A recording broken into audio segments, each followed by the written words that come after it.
ایک دفعہ کا ذکر ہے کہ منگول بادشاہ چنگیز خان اپنے کچھ ساتھیوں کے ہمراہ شکار پر روانہ ہوا۔ ساتھیوں کے پاس تیر کمان تھے، جبکہ چنگیز خان کے پاس اس کا پسندیدہ عقاب تھا جو اس کے ساتھ ہی رہتا تھا۔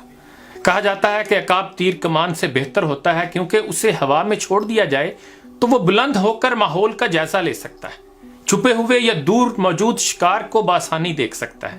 آپ اسے آٹومیٹک ڈرون کیمرہ سمجھ لیں۔ چنگیز خان اور اس کے ساتھی دن کا بیشتر حصہ شکار ڈھونڈتے رہے مگر انہیں کچھ نہ ملا۔ آخرکار تنگ آ کر وہ سب اپنی خیمہ بستی میں واپس آ گئے۔ کچھ دیر بعد چنگیز خان اپنے عقاب کو ہمراہ لے کر کسی کو بتائے بغیر اکیلا نکل گیا۔ شاید وہ کسی کو پریشان نہیں کرنا چاہتا تھا۔ یہ بھی ممکن تھا کہ اگر وہ وہاں سے نہ نکلتا تو اپنا غصہ ساتھیوں پر نکالتا، کیونکہ وہ سب جنگل میں ضرورت سے زیادہ قیام پذیر ہو چکے تھے۔ یہاں تھوڑا سا منگولوں کے بارے میں جان لیں، کیونکہ جو لوگ ترک ڈرامہ ارطغرل دیکھتے ہیں ان کو منگولوں کے بارے میں جاننے میں بھی دلچسپی پیدا ہو گئی ہے، اور اس ترک ڈرامے کے ذریعے ان کو منگولوں کے طرز عمل کی بھی کافی سمجھ آ گئی ہے۔ چنگیز خان 12ویں سے 14ویں صدی کی ابھی تک کی دنیا کی سب سے بڑی زمینی سلطنت کا پہلا بادشاہ گزرا۔ منگول سلطنت سوویت یونین سے بھی بڑی تھی، کیونکہ چنگیز خان کے علاوہ اس کی اولاد نے بھی 200 برس تک منگول سلطنت کو خوب وسعت دی تھی۔ ان تمام خطوں میں چنگیز خان کی اولاد بھی اس وقت لاکھوں میں ہے۔ وجہ یہ ہے کہ اس کی 6 بیویوں کے علاوہ 500 خادمائیں تھیں جو چنگیزی آبادی میں اضافہ کا باعث بنی۔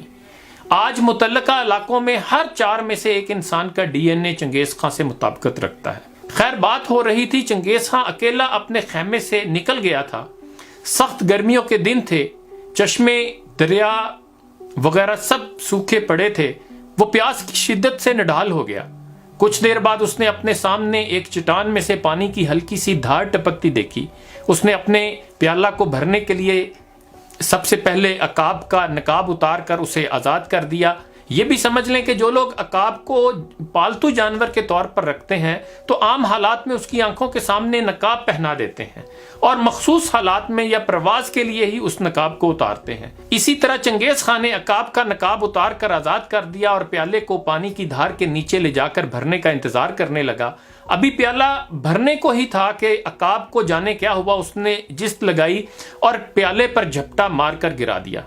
سارا پانی زمین پر گر کر مٹی میں جذب ہو گیا۔ چنگیز خان کو عقاب پر سخت غصہ آیا، مگر آخر وہ اس کا پسندیدہ عقاب تھا اس لیے برداشت کر گیا۔ اس نے پیالہ کو زمین سے اٹھا کر ایک بار پھر دھار کے نیچے کر دیا۔ پیالہ پھر بھرنا شروع ہوا۔